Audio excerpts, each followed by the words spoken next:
Olá, eu sou Marcela Reis. Essa é a nossa quarta aula do curso de fotografia do projeto Além Fronteiras. Nessa quarta aula, nós iremos conhecer o equipamento que utilizaremos durante o curso. É uma T6 Canon EOS Rebel. As DSLRs significam Digital Single Lens Reflex. Em uma tradução livre, a gente pode dizer que é uma câmera digital que possui lentes intercambiáveis. As lentes podem ser trocadas. No seu corpo, ela possui um jogo de espelho e um pentaprisma que faz com que a gente possa ver a imagem pelo viewfinder, que é o visor óptico.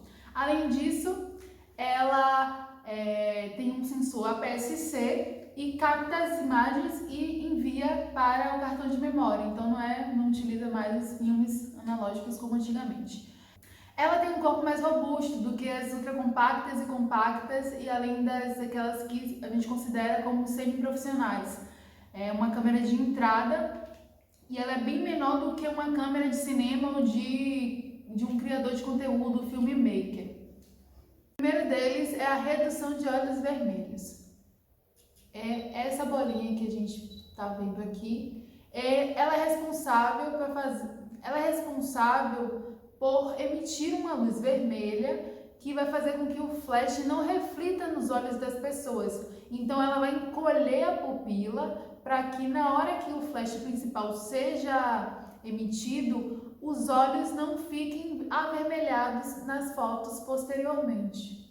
Ela também é responsável pela contagem regressiva. Quando você clica no obturador e você pré-configura a câmera para uma contagem regressiva, ele vai emitir a luz aqui, independendo da quantidade de tempo que você tenha colocado como temporizador.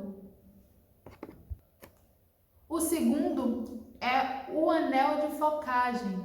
Esse anel ele é responsável pelo foco e ele tem dois modos, o manual e o automático. No manual você vai poder configurar o foco apontando para o seu objeto até que ele atinja a focagem correta.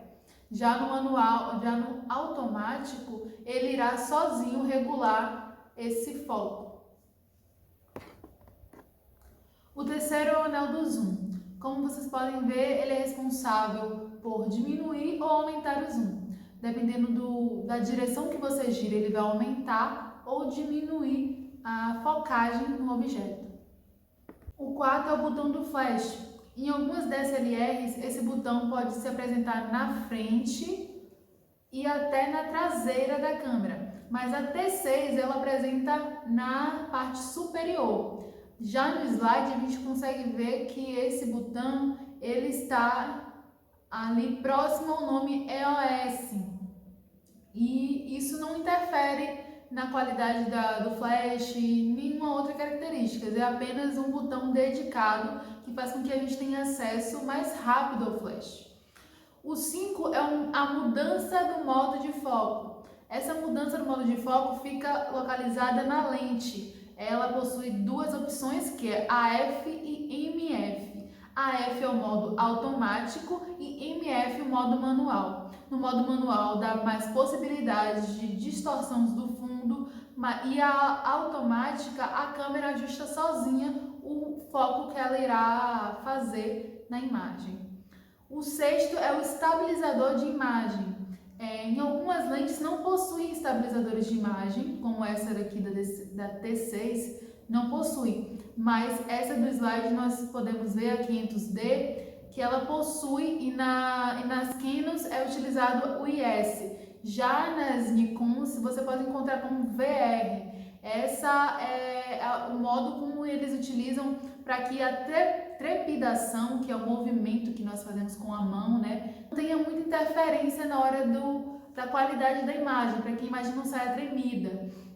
Então, esse é um recurso bem interessante, mas ele também consome muita energia da bateria. Então, tem essas desvantagens, A maioria das DSLRs, elas possuem um microfone embutido. Esse microfone não é da melhor qualidade, mas ele consegue captar razoavelmente bem.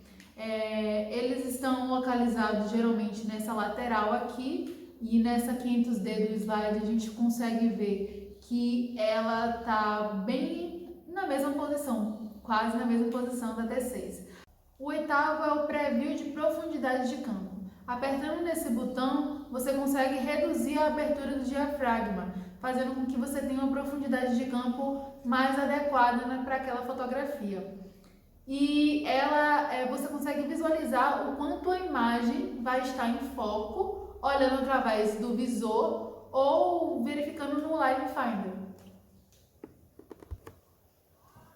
Já na parte traseira, a gente tem alguns botões importantíssimos, né? Como todos são. O primeiro botão que a gente consegue ver no slide é o botão de compensação de abertura e exposição. Apertando nesse botão e girando o dial principal, que é esse daqui, a gente consegue configurar a abertura e a velocidade do obturador. Isso faz com que a nossa movimentação na hora da fotografia seja bem mais rápida. Então a gente consegue abrir o diafragma ou fechar o diafragma, modificar a velocidade muito mais rápido. O segundo é a seleção de ponto AF. Apertando nesse botão e girando também o dial principal, que é o mesmo botão que eu havia dito antes, você consegue modificar quais são os pontos de foco. Pelo Viewfinder, a gente vai conseguir ver os lugares que estão sendo focados naquele momento. Importante, esse botão ele também é responsável pelo zoom na imagem depois. Quando você tira uma foto e você quer enxergar, você quer aumentar o tamanho dessa imagem, você consegue utilizar esse botão para ampliar a foto. O terceiro é o bloqueio AE. Esse botão ele é responsável pela parte de bloquear a exposição da câmera. Então, para que quando o fotógrafo já sabe todas as especificações que ele vai usar, ele já sabe qual o ISO que ele quer, já sabe qual é a abertura do diafragma e a velocidade do obturador, para que ele não tenha que ficar modificando tudo isso o tempo todo, ele vai bloquear através desse botão. Então, vai reduzir o tempo, né, que você passa controlando e tendo que abrir e fechar, isso aqui. Então, vai reduzir esse tempo de manuseio, de configurações.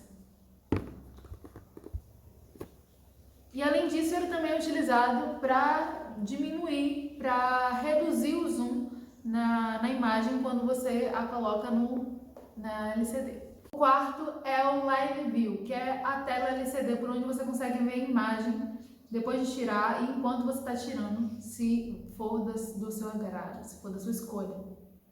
Os 5 são as teclas em cruz. Essas teclas elas são responsáveis pela navegação entre os menus. Além disso, vocês podem controlar o foco automático, o balanço de branco e também o autotemporizador, que é o sexto tópico. O sexto, além da definição de autotemporizador, ele também permite que você faça alteração de disparo único para disparo contínuo. O sétimo é o botão de reprodução. Quando a gente tira uma foto, a gente clica nesse botão e a gente consegue ver o resultado dessa foto. E o oitavo é o apagar, que é representado por uma lixeira. Algumas câmeras, como essa daqui, tem esse botão em outro lugar. E ele é responsável por apagar uma imagem que não ficou adequada ou que você não se interessou. O nono é o botão de menu. Esse botão de menu ele te dá acesso a várias outras configurações da câmera. Nesse caso da T6 ele está localizado aqui e na câmera que a gente tem no slide ela é localizada na parte mais próxima do Viewfinder.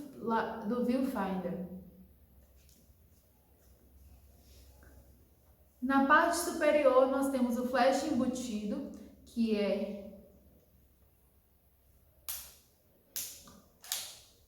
esse flash mais compactozinho.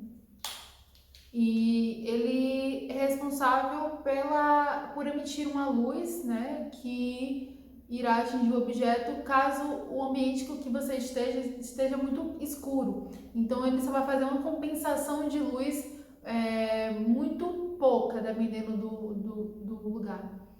Segundo, o botão do obturador, que é onde a gente consegue fazer as fotografias de modo geral. Não tem muita explicação para esse botão. Se apertarmos até a metade dele, a gente vai ter um movimento aqui da lente que vai estar focando caso a lente esteja no modo automático. Aí, caso apertarmos até o final, ele tira a foto. O dial principal, que é esse daqui, que ele é responsável por permitir que a gente possa alterar as configurações dos menus, né? O quarto é o botão do ISO, algumas câmeras possuem esse botão dedicado. Aqui nós temos ele nas teclas em cruzes, está bem aqui, isso. O 5, o botão liga e desliga, que é este daqui, ele é assim. O sexto é o modo, que é essa bolinha. Nós também chamamos ela de dial. Ela é responsável pela definição da escolha de um tipo de modo que você irá utilizar: manual, automático, prioridade, enfim, até filmagem mesmo. Tem uma série de modos aqui que o fotógrafo pode escolher. O mais utilizado é o manual e filmagem, dependendo do fotógrafo, da pessoa que irá utilizar a câmera, né? O sétimo é a sapata de flash, que é onde você pode encaixar um flash externo aqui e ampliar as possibilidades de uma fotografia em um ambiente escuro. Então ele vai te dar até a possibilidade de um flash remoto. Você pode estar com a câmera parada aqui e em um outro local estar com um flash que irá atingir o objeto que você vai fotografar de um outro ângulo, fazendo assim um jogo de sombras e luz diferenciado.